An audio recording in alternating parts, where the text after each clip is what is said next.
Le siège présidentiel en Afrique, une question de pouvoir et de conflit.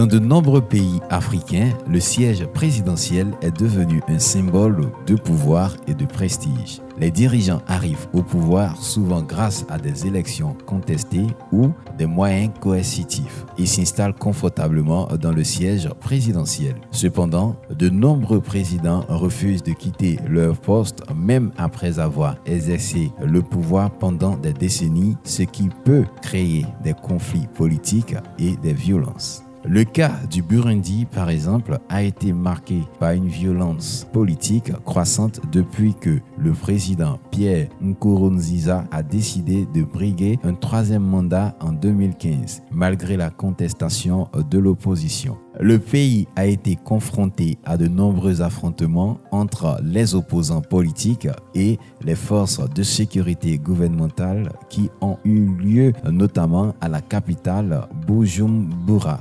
La même situation s'est reproduite au Cameroun où l'actuel président Paul Biya est au pouvoir depuis plus de 35 ans. Biya a été accusé de gouverner par la répression et la fraude électorale, tandis que la population est confrontée à une sévérité croissante de la répression devant toute opposition. Le président Biya a également prolongé son mandat à plusieurs reprises, créant ainsi des tensions politiques et sociales au sein du pays.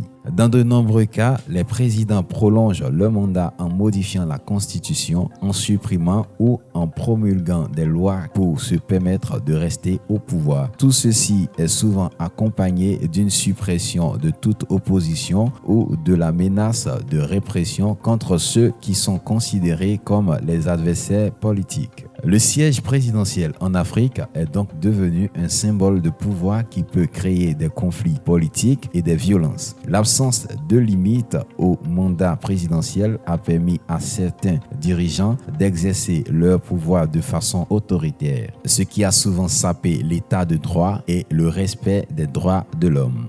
En fin de compte, les conflits associés à ces présidents qui refusent de quitter le siège présidentiel montrent que les États africains ont un besoin urgent de respecter les principes démocratiques, le pouvoir de la participation citoyenne, de lutter contre la corruption et de garantir la transition pacifique et harmonieuse du pouvoir politique. Cette question est cruciale pour l'avenir de l'Afrique et de ses citoyens.